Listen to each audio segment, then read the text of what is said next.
Bismillahirrahmanirrahim. Assalamualaikum warahmatullahi wabarakatuh. Alhamdulillah. Alhamdulillahilladzi bi ni'matihi tatimmus shalihat wa bi fadlihi tatanazzalul khairat wal barakat wa bi taufiqihi tatahaqqaqul maqasid wal ghayat. Asyhadu an la ilaha illallah wa asyhadu anna Muhammadan abduhu wa rasuluh la rasula wa la nabiyya ba'da. Allahumma salli wa sallim wa barik ala sayyidina Muhammadin wa ala alihi wa sahbihi ajma'in. Fa ya ayyuhal hadirun usikum wa nafsi bi taqwallah faqad fazal muttaqun, amma ba'd. Jemaah yang dimuliakan Allah Subhanahu wa taala,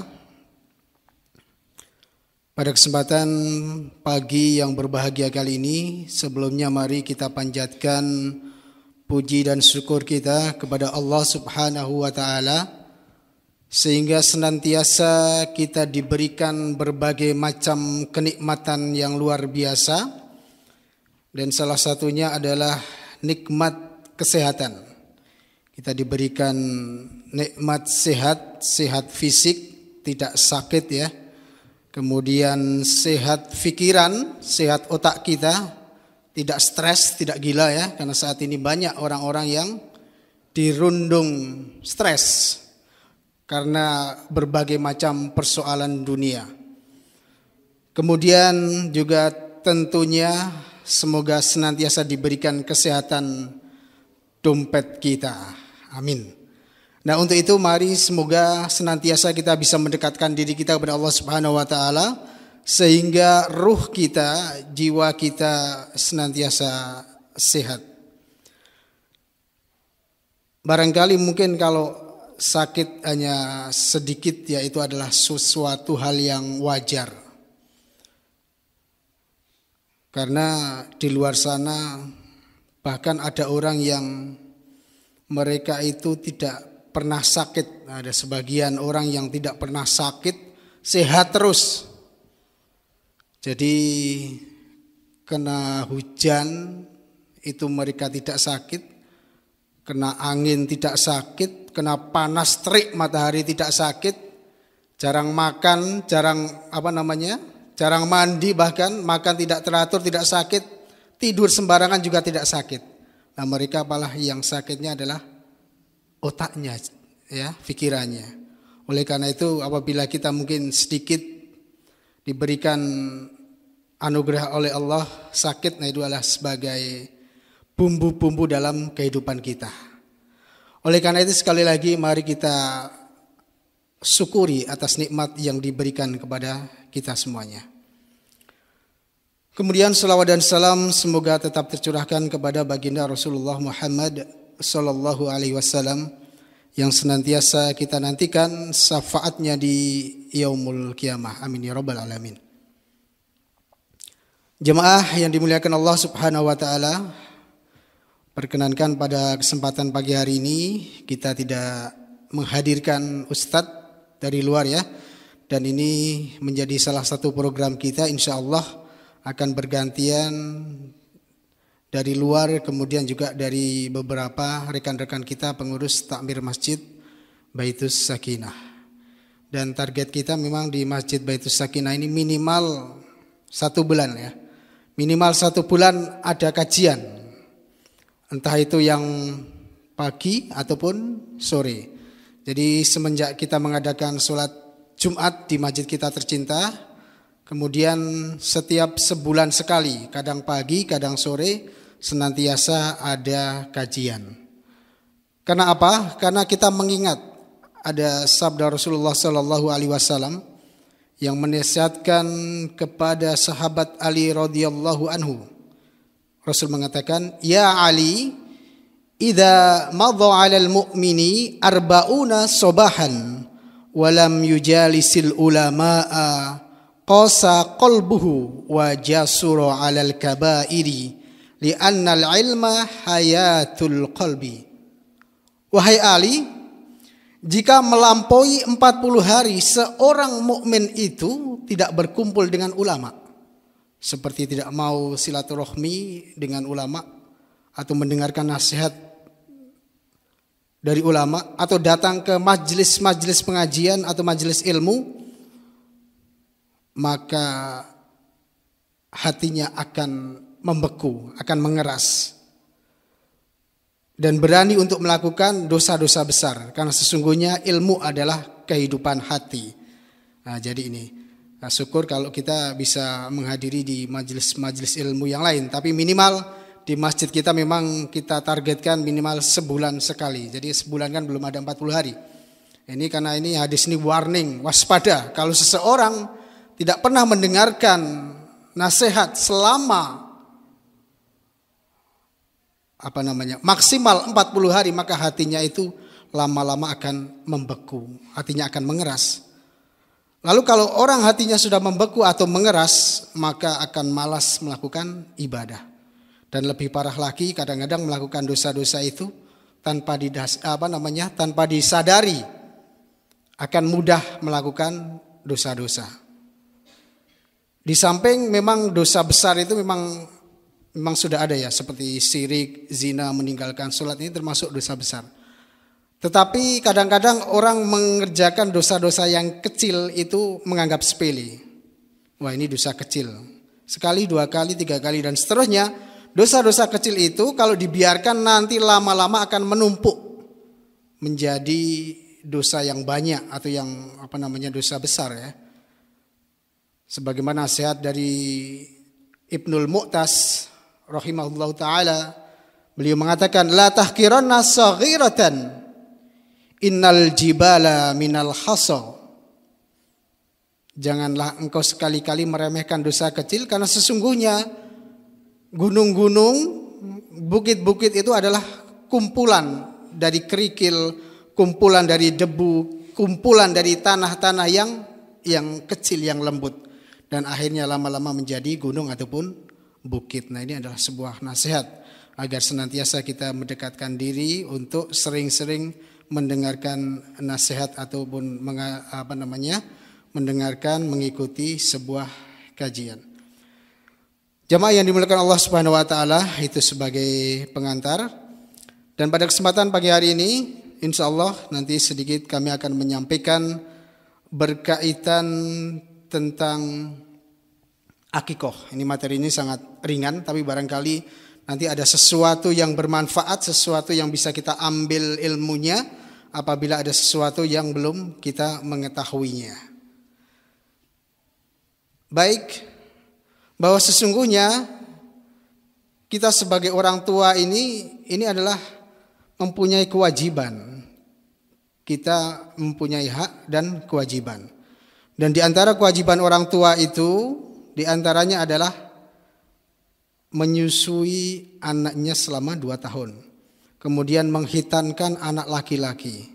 Kemudian memberikan pendidikan agama yang cukup kepada anak. Kemudian memberikan nafkah yang halal. Kemudian kelak menikahkan putra-putri kita dengan orang yang soleh dan solihah. Nah, di antaranya adalah di situ kewajiban orang tua adalah memberikan nama yang baik kepada anak. Nah, ini kaitannya erat dengan akikoh. Oleh karena itu, sebelum masuk ke akikoh, ketika seseorang itu mempunyai anak, ya, atau ketika bayi itu baru lahir, maka sunnah yang kemudian diperintahkan kepada kita di hari pertama kelahiran itu yaitu mentahnik bayi yang baru lahir. Ini ada sebuah hadis dari Abu Musa, beliau berkata, suatu saat aku memiliki anak yang baru lahir, kemudian aku mendatangi Nabi, kemudian beliau memberi nama, pada anakku dan beliau mentahnik dengan sebutir kurma. Nah, barangkali ini juga kadang-kadang sunnah yang kadang terlupakan di antara kita. Yang pertama, ulama sepakat tentang disunahkannya mentahnik bayi yang baru lahir dengan kurma. Dan tahnik ini dilakukan di hari pertama.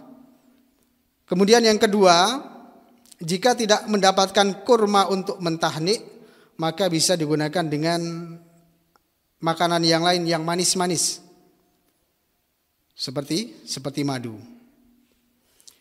Kemudian cara mentahnik yaitu dengan mengunyah kurma tersebut hingga agak cair atau lembek begitu ya.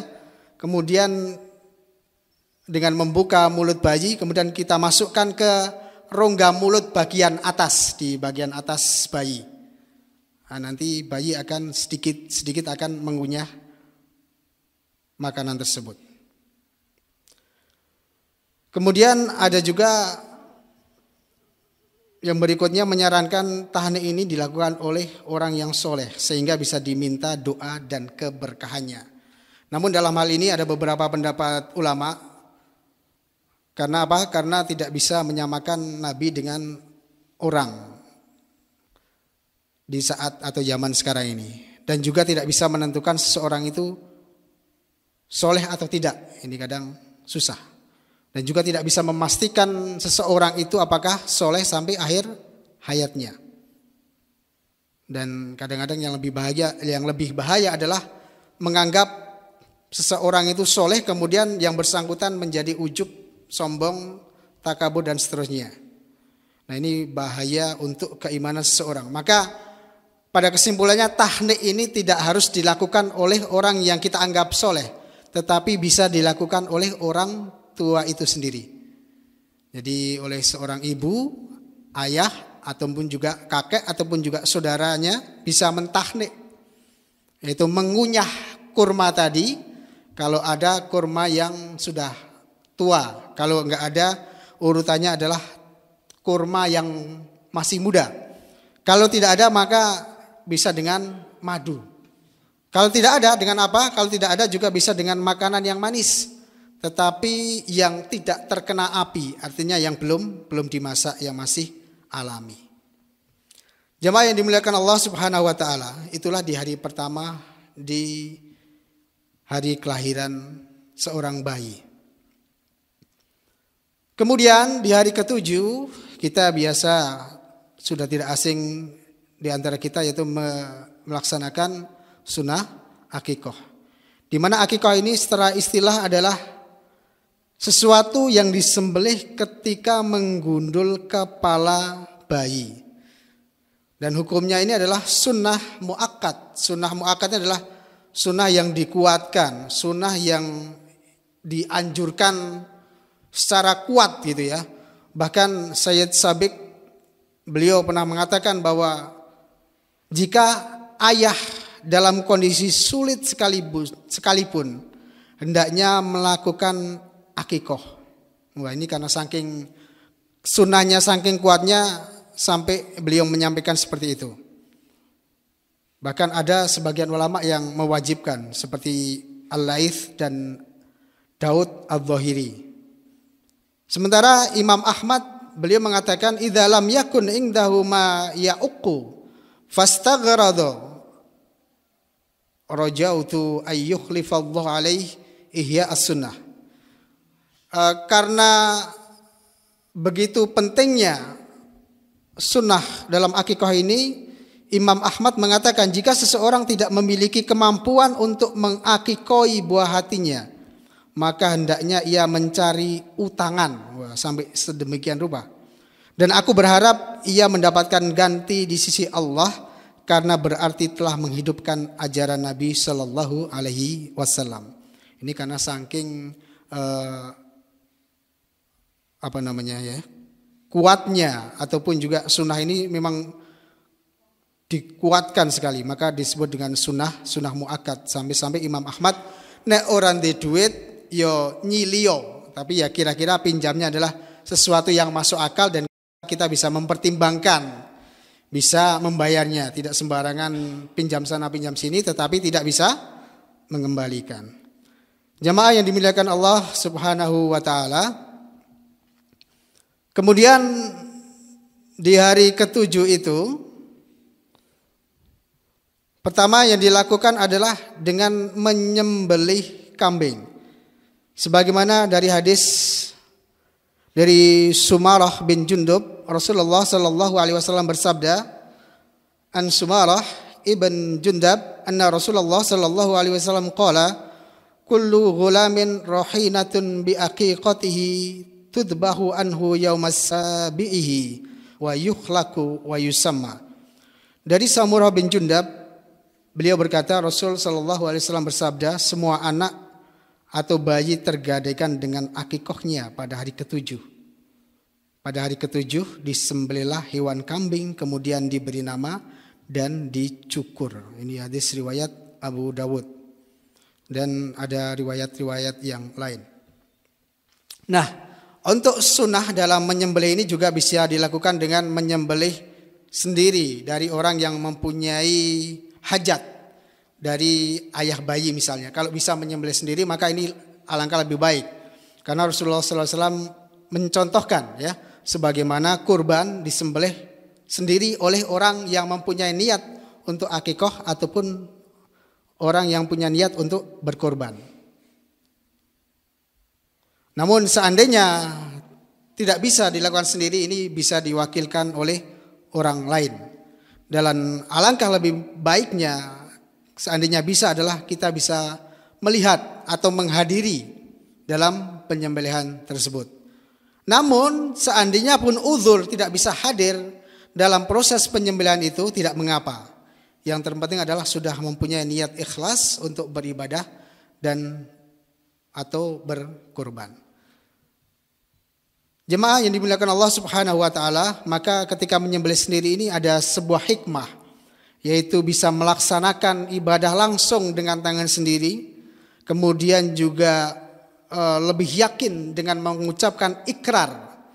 Jadi kalau kita dalam menyembelih akikah, kita berdoa bismillah wallahu akbar, Allahumma laka wa alaika hadhi akikah. Ini adalah akikah dari sebutkan namanya, misalnya Bayu bin Slamet dan seterusnya. Ini seandainya kita menyembelih sendiri.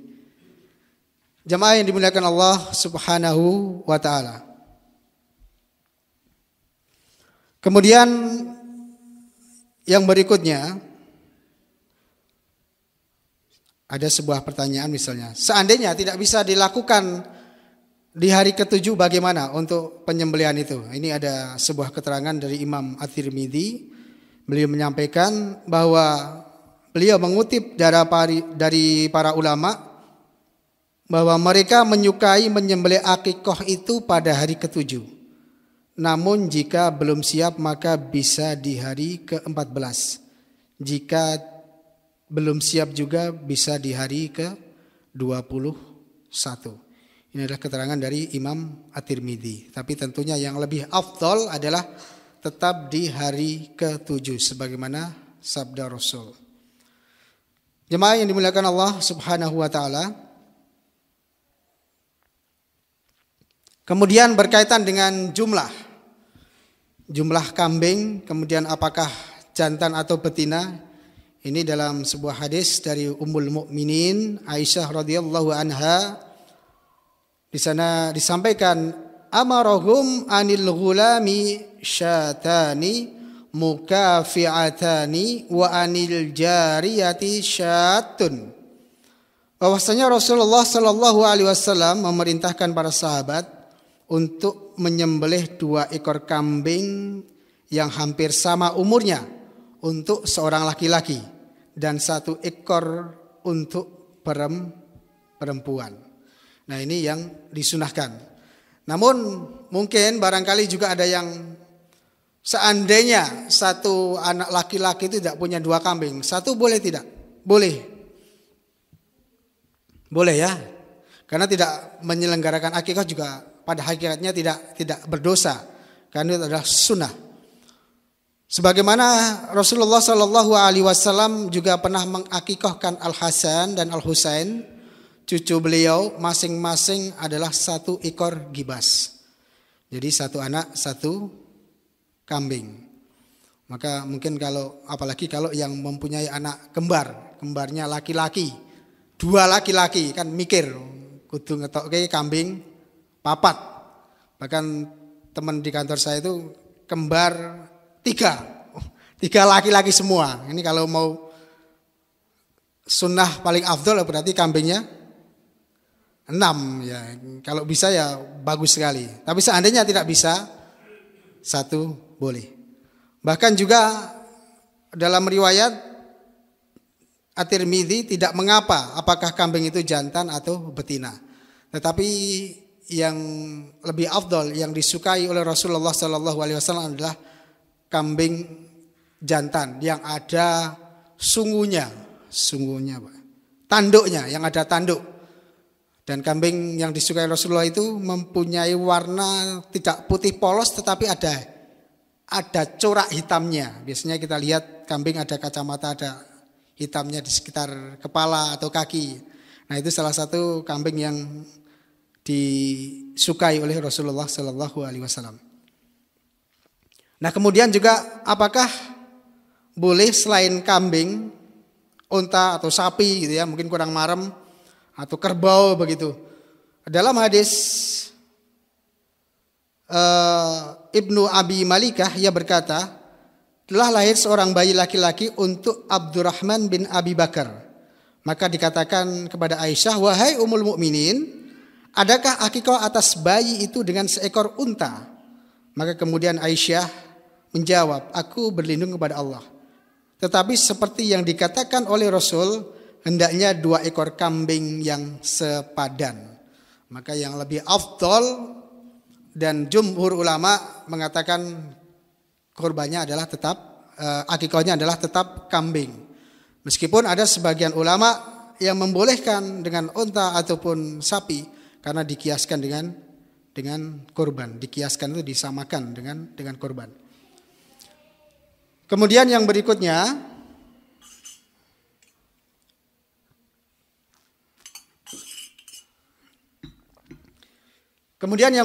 adalah persoalan tentang daging itu matang atau mentah ketika dibagikan. Maka dalam sebuah penjelasan Syekh Muhammad bin Saleh Al-Utsaimin rahimahullah, beliau adalah seorang pakar fikih. Beliau menyampaikan hendaknya daging akikah itu dimakan sebagian dan sebagiannya lagi dihadiahkan dan disedekahkan. Adapun kadar pembagiannya tidak ada kadar tertentu. Yang dimakan, yang dihadiahkan dan yang disedekahkan dibagi sesuai dengan kemudahan. Jika ia mampu, ia bagikan pada kerabat sahabat-sahabatnya. Boleh juga pembagian tersebut di negeri yang sama ataupun juga di luar daerah, di luar kampung begitu, luar desa boleh. Akan tetapi mestinya ada jatah porsi orang miskin dari daging tersebut. Nah, ini kalau kita bisa, kita memikirkan tidak hanya sekedar sahabat, tetangga, tetapi ada sebagian yang kita sisihkan untuk orang miskin biar lebih berkah. Adapun tidak mengapa daging itu dimasak ataupun direbus ataupun juga dalam kondisi mentah. Seperti itu ada kelapangan. Ini adalah salah satu penjelasan dari Syekh Muhammad bin Saleh Al-Utsaimin. Jamaah yang dimuliakan Allah Subhanahu wa taala. Nah, kemudian ketika zaman Rasul tidak ada teknis yang detail tentang pelaksanaan akikah ini. Namun kemudian penjelasan dari Syekh Abdul Muhsin Al-Abbad hafidhahullah ta'ala, beliau berkata, ketika dalam hari ke-7 kemudian kita mengundang orang ke rumah, doa ataupun kemudian ada tausiah, ada pengajian dan seterusnya, beliau menyampaikan, adapun membiasakan menghadirkan seorang syekh, ustadz dan para undangan dalam acara ini maka tidak ada dalilnya. Tetapi seandainya dilakukan untuk memanfaatkan keluangan waktu tertentu dalam rangka memberikan peringatan dan nasihat atas sebagian permasalahan yang terkait dengan berkumpulnya mereka itu, maka hal itu tidak mengapa.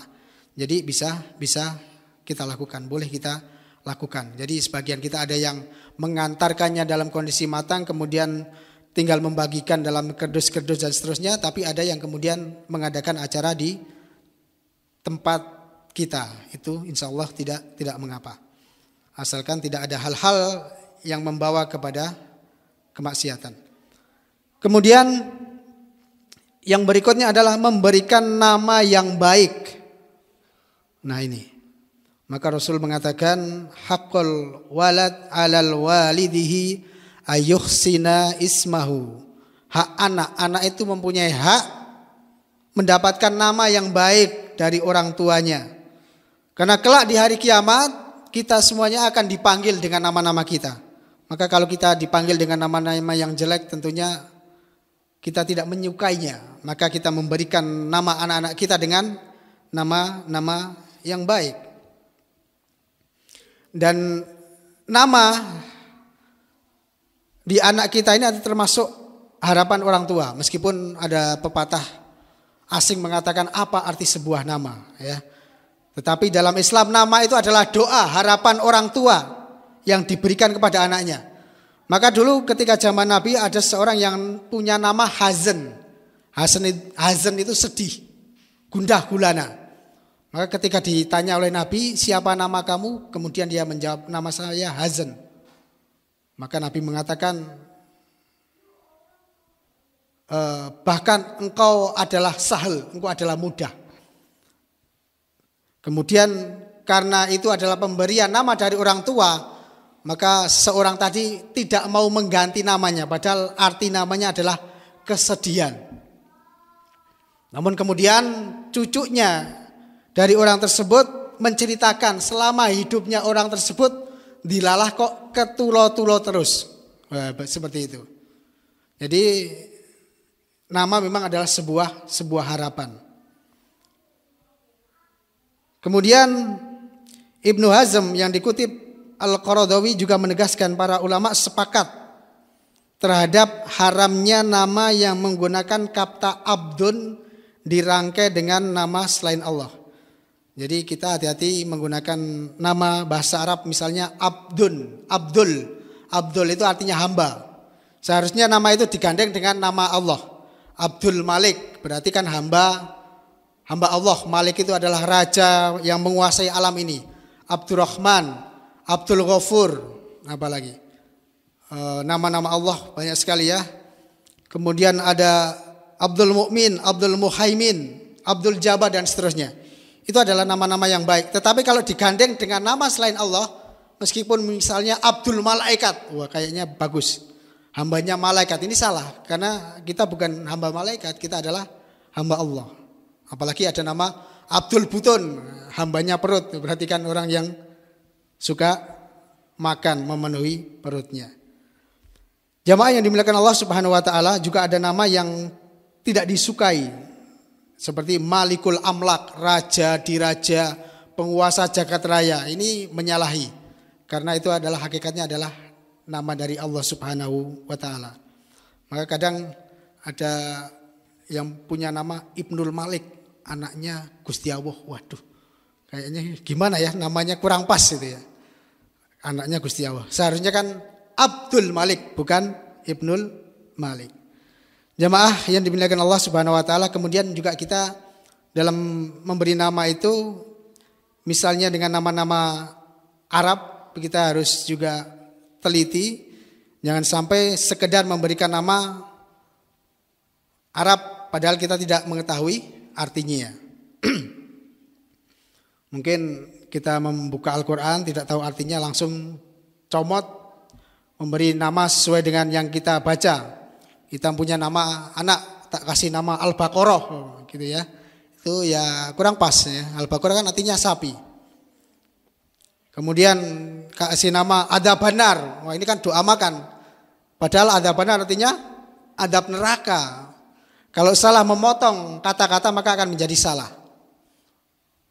Kan ada sebelumnya wakina, ada benar. Kemudian ada juga di Al-Quran ada kata-kata muflisun. Muflisun itu orang yang merugi. Kita nggak tahu namanya, teko kasih nama muflisun. Padahal itu adalah orang yang rugi. Lawan dari muflih. Ada orang yang beda lagi, kalau muslih orang yang memperbaiki. Lawannya mufsid. Di Al-Quran ada ulaika humul mufsidun, waktu kau kasih nama itu. Padahal artinya adalah orang yang merusak. Oleh karena itu kita kalau menggunakan nama bahasa Arab tentunya harus mengetahui maknanya. Atau mungkin juga nama itu dengan Jawa atau nasional juga boleh. Yang penting di situ ada sesuatu harapan kebaikan, ya. Punya nama, anak kasih nama Sugiharto. Sugiharto biar kaya, biar punya banyak uang, boleh saja. Punya anak kasih nama Sarjono biar menjadi sarjana. Punya anak kasih nama Suparjo, ya. Itu namanya bagus, ternyata saya browsing di dalam Google itu, apa itu? Orang yang mempunyai karisma dan pesona. Orang yang cerdas dan beruntung. Ternyata namanya bagus sekali, ya. Dan banyak sekali juga istilah-istilah Jawa yang bisa kita berikan nama kepada anak kita. Ada juga Margono, Margoono, Margo ke jalan, ono kue, ya ono ada. Margono itu lahir di jalan. Jadi orang dulu itu ada yang perjalanan menuju ke rumah sakit atau ke mbah dukun, tiba-tiba lahir di jalan. Maka anaknya dikasih nama Margono. Itu sebuah peringatan, ya, pengetan gitu. Kalau sekarang mungkin ya kurang keren Margono, mungkin kasih Brown on the way atau apa, ya. Banyak sekali nama-nama sebagai pengetan.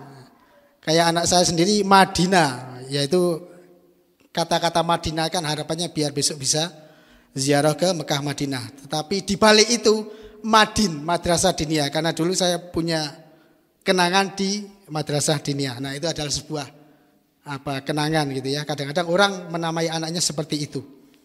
Boleh saja. Mungkin ada waktu corona dikasih nama Siti Sanitizer atau negatif Covidawati 19 atau apalagi karantina maskeria dan seterusnya. Tentunya adalah sesuatu yang baiklah, ya. Atau kenangan-kenangan tetapi yang ada kebaikan-kebaikan tentunya juga tidak mengapa. Seperti Puja Kusuma, putra Jawa kelahiran Sumatera, ada orang yang ngasih nama seperti itu. Jemaah yang dimuliakan Allah Subhanahu wa taala, kemudian sedikit lagi kami sampaikan, dan ini yang akhir ini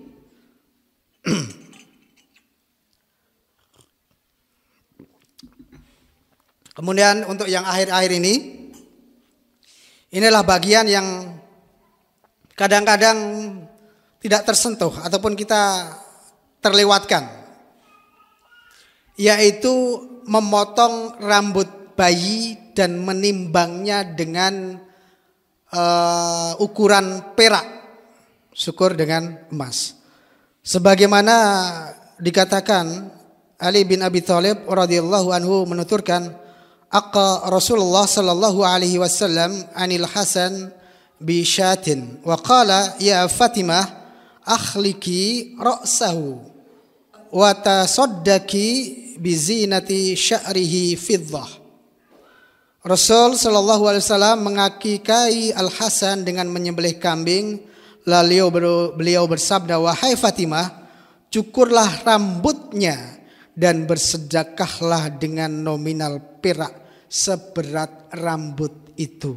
Nah, ini kadang-kadang di antara kita, di sekitar kita ini fokusnya hanya ngasih nama, nyembelih kambing, sudah. Padahal ada sunnah lagi, yaitu bersedekah seberat rambut itu, ya. Dan kemudian memotongnya ini bukan memotong sebagian. Jadi kadang-kadang di acara hari ke-7 itu ada simbolis motong rambut sebagian, entah itu belakang, depan atau mana, beberapa sesepuh memotong begitu ya. Nah itu alangkah lebih baiknya tidak hanya sekedar simbolis, tetapi setelah itu, setelah acara itu atau bahkan kalau perlu ya, kalau perlu diundang orang yang bisa memotong rambut bayi, entah itu ahli kesehatan medis ataupun juga ahli cukur dan seterusnya, dipotong semua rambut bayi itu, digunduli, tidak disisakan di hari ketujuh itu. Nah kemudian ditimbanglah rambut itu, insya Allah tidak ada 1 kilo, paling berapa gram ya, misalnya ya berapa gram, ya, pokoknya nggak ada kilo-kilo lah, mungkin 1 gram juga nggak ada ya. Nah kemudian ditimbang, bisa dengan timbangan emas atau apa, pokoknya ditimbang, kemudian beratnya itu dikalikan dengan harga perak atau emas. Dan insya Allah untuk kurs saat ini juga tidak ada, misalnya 1 gram saja tidak ada 1 juta. Nah kemudian kita sedekahkan kepada fakir miskin. Karena Rasulullah SAW mengatakan bahwa Rasul melarang, anna Rasulullah SAW naha anil qaza. Rasulullah SAW melarang qaza.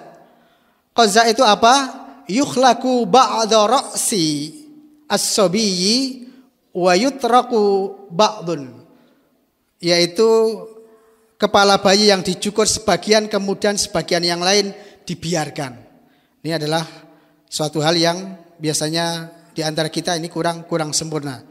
Jadi sekali lagi di hari ketujuh ini seharusnya atau sebaiknya sunnah yang bisa kita lakukan adalah mencukur rambut bayi secara keseluruhan, digunduli, dipelontos, kemudian ditimbang dan kemudian kita sedekahkan. Jadi seandainya teknisnya itu hari ketujuh ada acara, kemudian ada simbolis pemotongan. Nah setelah itu digunduli, kemudian ditimbang dan kita infakkan dari berat rambut itu. Kalau seandainya malam-malam kasihan memotong rambut bayi, ya mungkin paginya atau siangnya bisa. Jadi pagi siang menyembelih kambing digunduli sekalian, ya kan? Jadi malamnya tapi nggak ada pemotongan lagi malamnya, ya. Malamnya sudah tergunduli, itu juga bagus. Karena mungkin memikirkan kondisi bayi.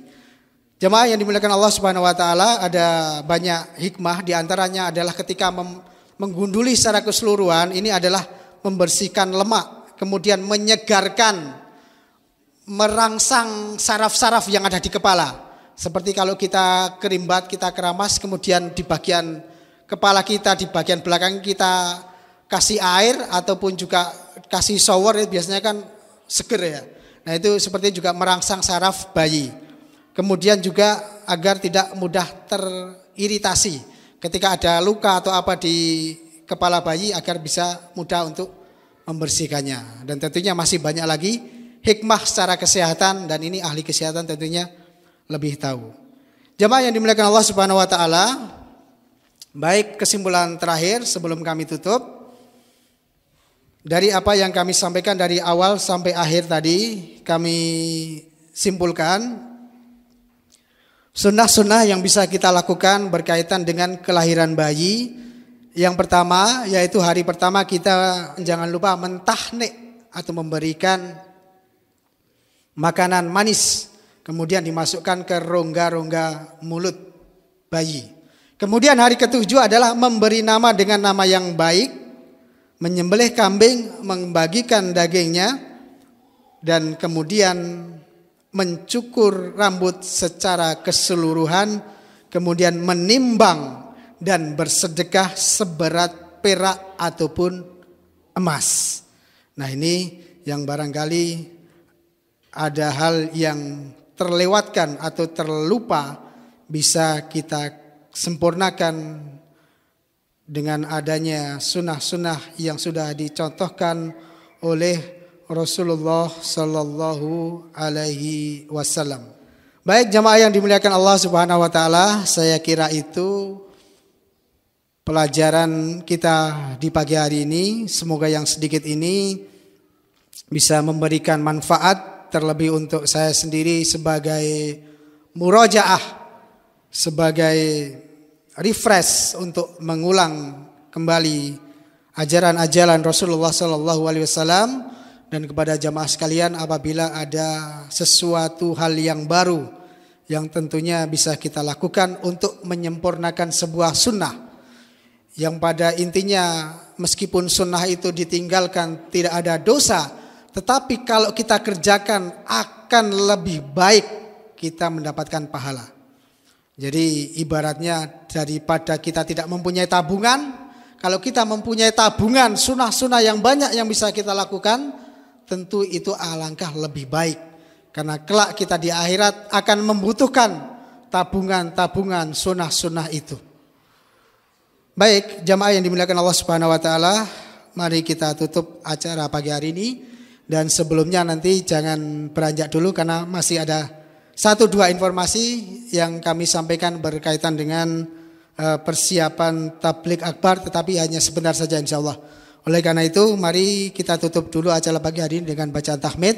Alhamdulillahirabbil alamin. Subhanakallahumma wa bihamdika asyhadu an la ilaha illa anta astaghfiruka wa atubu ilaik. Wassalamu alaikum warahmatullahi wabarakatuh. Arfa TV.